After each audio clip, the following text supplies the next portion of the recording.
right, Corey, I'm so glad you could join us. We tried to do this a few months back and the technology gave us fits, but glad that we're able to get together today, my friend. I'm so glad to be here, man. Good to be talking to you. I look forward to our conversation. Well, let me say, just sort of as a preface to our conversation, that it's my opportunity and privilege to speak with all kinds of leaders, and I met you a few months back through a mutual friend, and was impressed with what you're doing and what you're saying, and just the caliber of leader that I've gotten to know in the few months that we've been honored to know each other. But this morning, I was reading Austin Channing Brown in her book, I'm Still Here. And I was going through that chapter where she talks about being in school and sort of feeling like, anytime there was a conversation about race or something like that, that she was the designated spokesperson. And, it occurred to me that a lot of times when I have these conversations, I just want to say at the preface, man, thank you for doing this. I know sometimes I can imagine that it must be exhausting having white folks come to you and having these kinds of conversations. But thank you for the work that you do. I appreciate it. And thank you for hanging in there with me. Oh, man, thanks for having me. I appreciate the opportunity to have a conversation with you, man. When I met you, I had a mutual feeling of respect and wanting to have these kinds of conversations with you. You seem to be really thoughtful about them, so it's an honor to be here. Well, speaking of what you do, why don't you kind of tell our audience a little bit about yourself? I know that you're involved in social justice related issues, and talk a little bit about what you're doing and how you got there. So I moved out here to work at a pretty large evangelical church. And in the process of working there, I was overseeing the weekend experience. Basically, my background in church work has been singing and worship leading. And I found that there was a space for me in the Western evangelical expressions of Christian faith because of the, sort of the trend towards churches wanting to be diverse, wanting to have diversity on their church staffs, wanting to have diversity in their weekend experiences and their expressions of their church services. And so I was at this church, and I was, reaping the benefits of having darker skin, but also being able to interact with white folks in a way that there was a mutual sense of understanding of what we're saying in our language and humor and culture. And then in 2016, there was the back-to-back murders of Alton Sterling and Philando Castile. And from that moment moving forward, my social media presence became very outspoken regarding issues of race in America and racism. And of course, with the election of the president later that year, it's like the race conversation just escalated and has continued to do so. And I found myself with some dissonance between what I thought was important about expressions of faith in the real world and what the church I was working at thought was important, and ultimately wound up leaving there. More or less being asked to leave, actually. And then, I just sort of went full on into blogging, writing. A couple years after that, started a podcast. I've been doing live weekend service, quote unquote, services that I call existential Sundays that are specifically designed for people that have been through or going through their own deconstruction and decolonization process, whether people are deconstructing their faith or deconstructing their ideas about race and what it means to be human, and certainly what it means to be American. So I've been just sort of trying to guide people through that process and help people identify what they think and what they believe. And interestingly enough, today, it's kind of something I fell into, that I just started asking questions on Facebook, and I'd find that all of these people were commenting and they thought the questions were so provocative, and I honestly didn't think anything of them. So I asked one today. I asked the question, if an injustice triggers anger, is the issue anger or the injustice? I thought that was a pretty rhetorical question that wouldn't really elicit much conversation. Last I looked, there's probably 80 comments of people just chiming in on those sorts of things. And so what I think that does is that allows us as human beings to process our own beliefs and our own thoughts, but also to see what they look like up against someone else's thoughts and beliefs. And somewhere in there is a tension that I think is good, that oftentimes religious space will avoid tension. It's like we want to solve problems. We want to give answers. We don't want to create a place for people to be uncomfortable or have to wrestle with some of the deep-rooted beliefs that they've had. And so I think that's important and necessary. So I try to facilitate that in any way I can.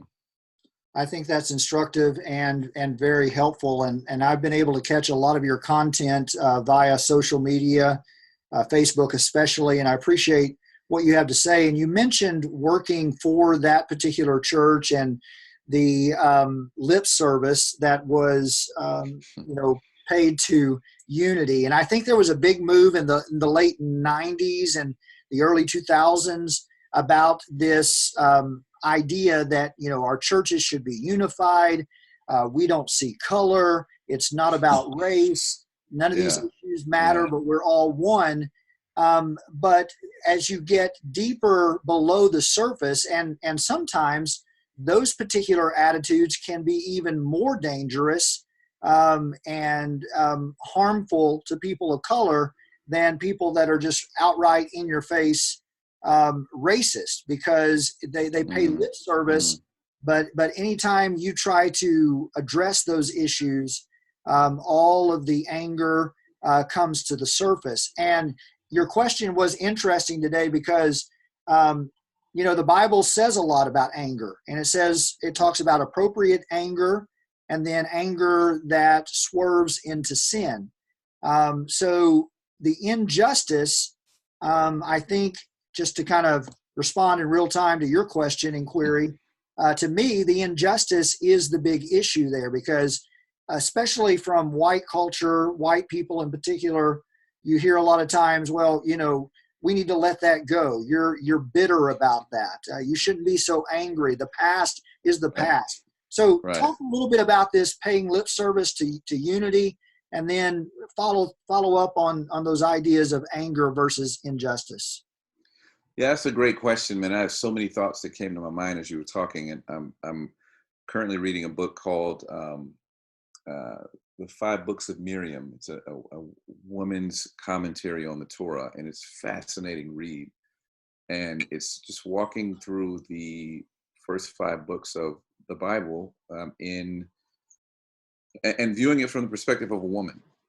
And what I find very interesting about viewing the text, or viewing morality, viewing ethics through the lens of the most marginalized in a society, is that the answers to the questions are very different than they are when you ask people who are in power, people who are making the rules. So one of the fascinating things from one of the Levitical laws that I don't even think I'd never really become aware of before reading this was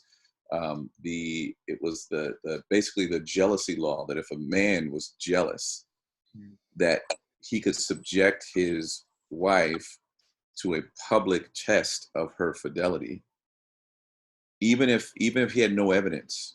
He has no evidence of her infidelity, but he is, according to this Jewish law, able to subject his wife to this, and they would make her drink this bitter substance that, if she was lying, would dry her up.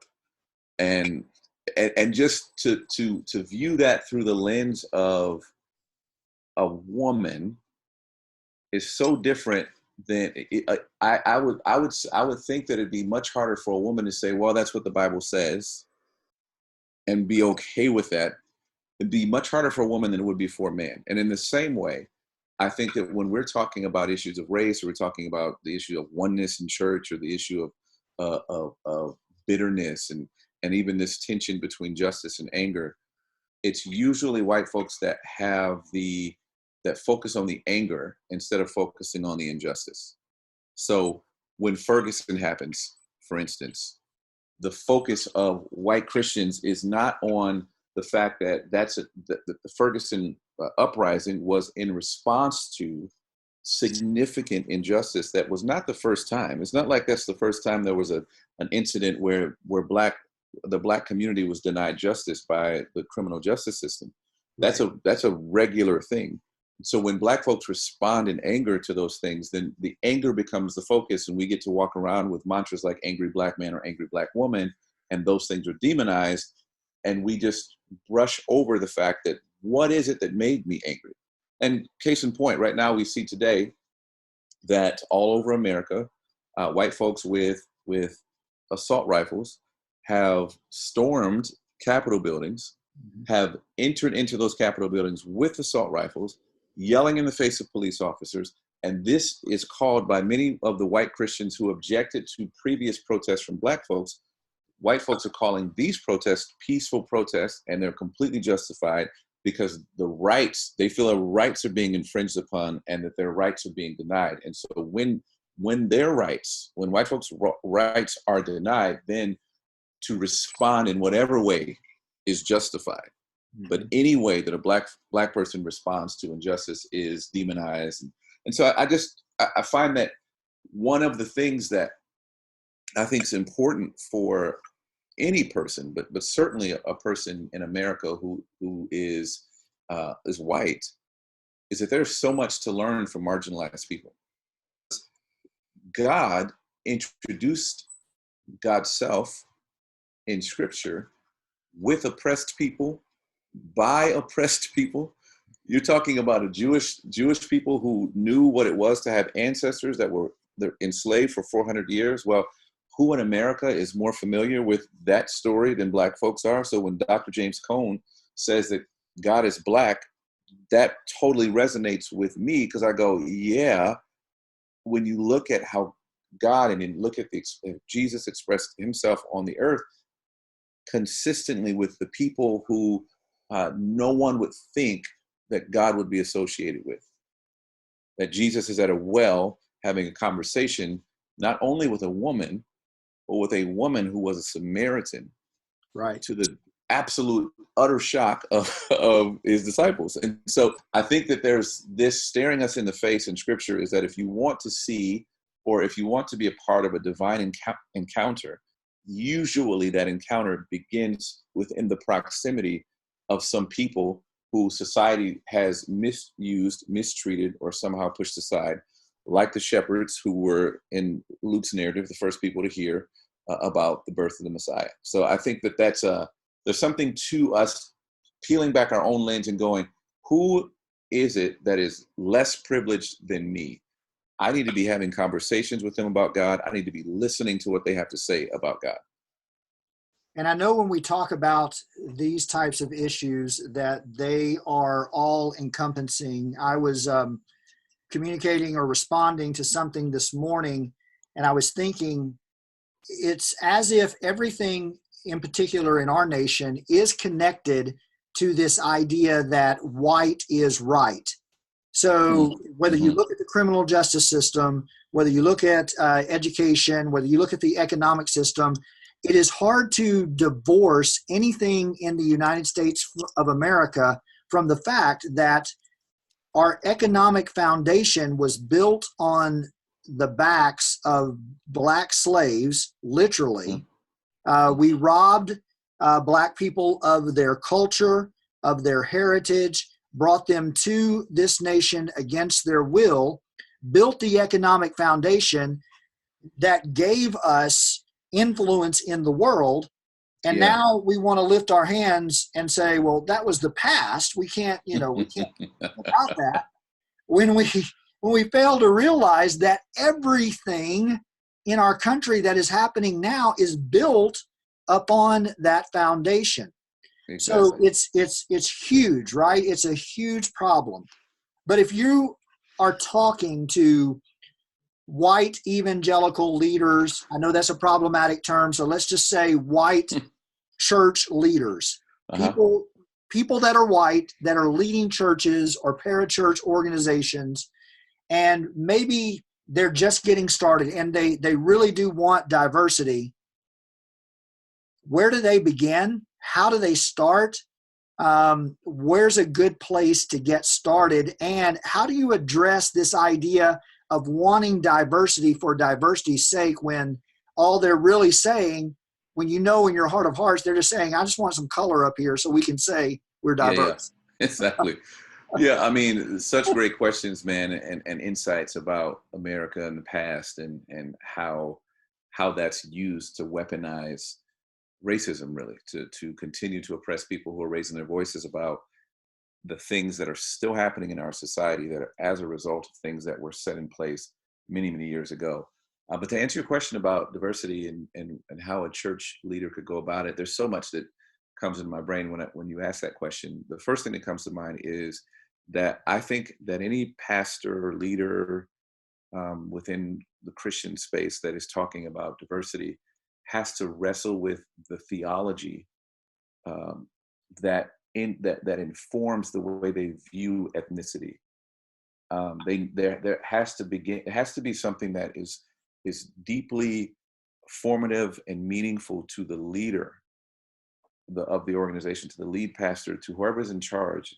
There has to be a deeply formed conviction that says we cannot move forward with the work of God's kingdom without it being diverse from a leadership perspective, and without us having a diverse and inclusive environment. And I think that and diversity and inclusion goes beyond race. You're talking race, you're talking sexual orientation, you're talking gender identification, you're talking one that is often overlooked. You're talking about disabled people, and when you look at churches across America, certainly the ones that are getting the hashtags and the quotes on Twitter, these are I've I've never seen a a pastor at a conference in a wheelchair be the keynote speaker. And so there is something to be wrestled with in the Christian Western Christian expressions of faith that we are putting people up front who fit a certain narrative, who fit a certain mold, and we are and what we're saying when we do that is that this is the default. This is this is who you should trust to instruct you about God. And so I think if we're ever going to deconstruct that, we have to be asking ourselves as leaders, like, who have I made space for in this culture that I've created, in this leadership culture that I've created, in what I consider the standards for behavior, because those standards for behavior also have cultural undertones to them. So who have I made space for? Have I made space for women in how leadership is handed out within the organization? Have I made space for people of color? Have I made space for handicapped people to lead, not just to be here and not just to be a face and not just to run a department, but to be like leaders who have been given the platform to speak where everyone listens, including the lead person. So I took a course through Cornell University on diversity and inclusion, and it was really fascinating to hear the research that was done about how women and minorities are viewed in corporate spaces. And you and I both know that in large evangelical Western churches that they're run just like corporate organizations. In fact, when I talk to a lot of my friends who work within those churches, they sound exactly like somebody. If I was talking to somebody who worked at Apple, there's really little to no difference in how they talk about their work and culture. Right. And it was interesting to hear that, for instance, if a white person, a white male within an organization, is successful, that research shows that the people around that white male believe that that success is due to his skill, his ability. If that white male fails at a project or in a quarter to meet whatever expectations there are, that is due to some unlucky events beyond the control of that white male. Now, you put a woman or a person of color in that exact same scenario, and their success is viewed as some factors beyond their control. There's this idea of a tailwind success, where you're successful based on events that were beyond your control that positioned you to be successful. But if that person fails, it is because of their lack of ability or skill. That is something that is woven throughout the understanding that Americans have about what it means to be successful, smart, intelligent, efficient. It is what when I was working in churches, what was so impressive to them about me was that there is a bit of a dissonance within our culture, within our own implicit understanding of what it means to be Black. When you hear me talk, when you read something I've written, when you listen to me explain something, you go, wow, I'm considered an anomaly. And so second to the theology, the wrestling with the theological framework that affects whether or not we have diversity, is for that leader to go through their own implicit bias, some sort of test, some sort of evaluation, some sort of understanding and self-awareness of in what areas and in what ways am I biased, and in what ways is my lens affected, and in what ways am I treating people or the expectations I have of people, marginalizing them to the point that they could never be successful within this organization. Because lots of people have people of color on their staff, but are they actually thriving and are actually successful? That all 100% depends on whether or not that senior leader, if that senior leader is white, is willing to do the hard work of internal self-awareness when it comes to bias and their own ideas about race. And I really find it fascinating, some of your thoughts there, because I'm sure that you saw this in the church world. I've seen it in the church world and in the institutional world, that people of color, Black people in particular, in our culture are rewarded by white leaders and white culture on the basis of their ability to imitate proximity to whiteness. In other words, you just mentioned it there, right? The way that you talked, the way that you were articulate, your ability to navigate white culture, you were considered an anomaly, right? You were easy to get along with.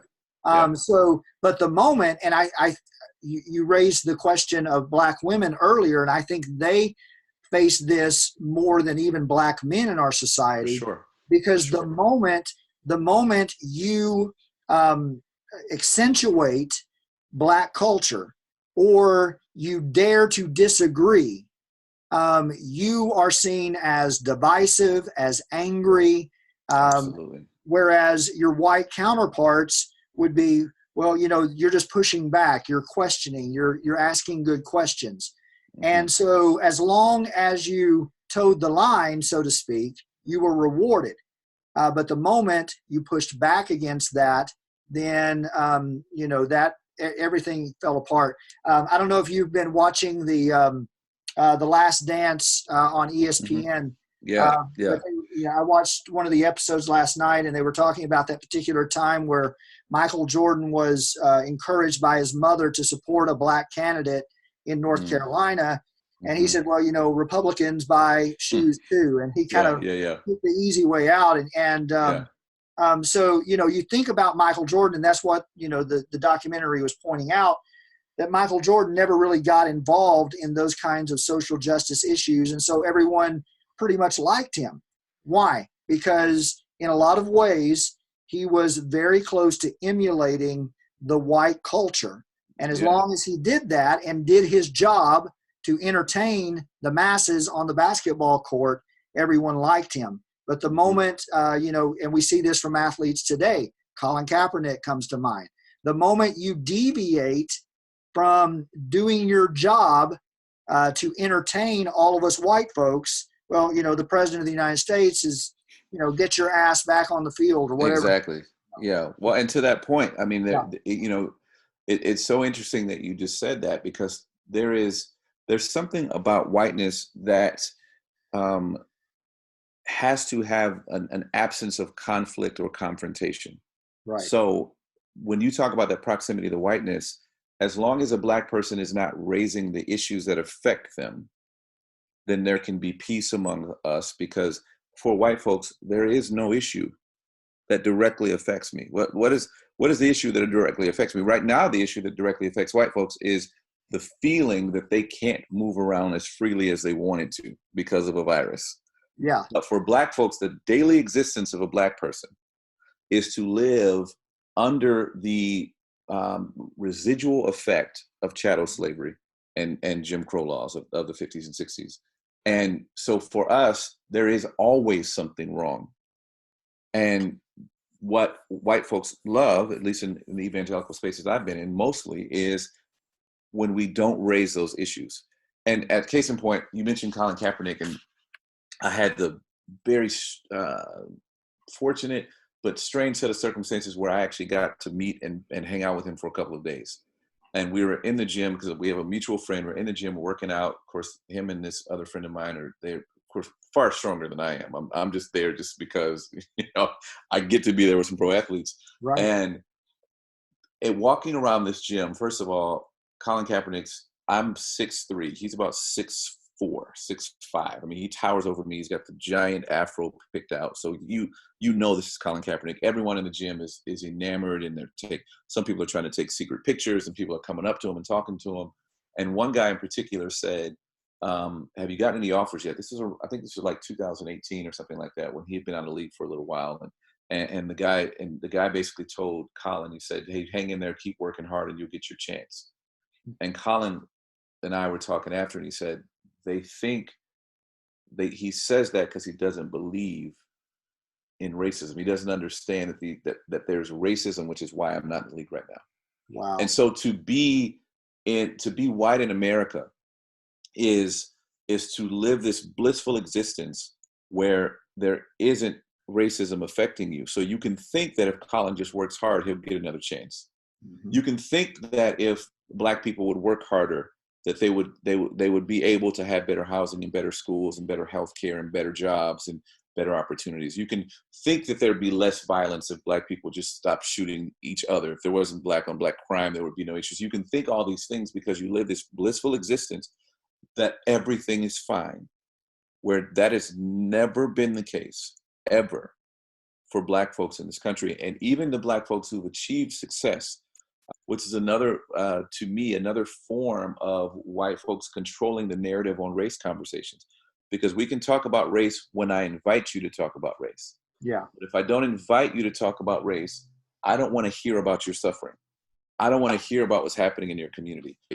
Those are things that we have to be welcomed in to have those conversations. We have to have them the right way.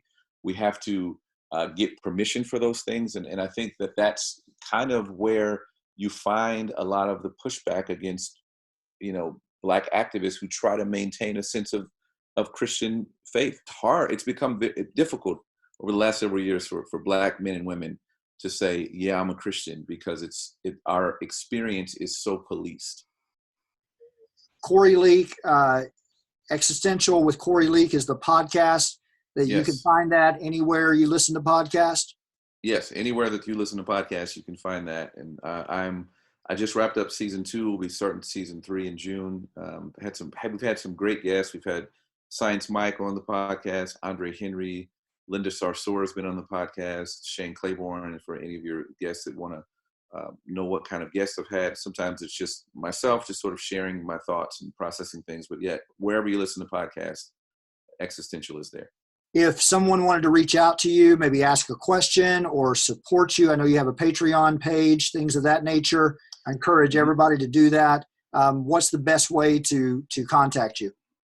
Probably the best way would be any of my social media channels at this point is a way to access me. I'm on Facebook, it's Corey Leak. I'm on Instagram at Corey Evan Leak, and I'm on Twitter at Corey Evan Music.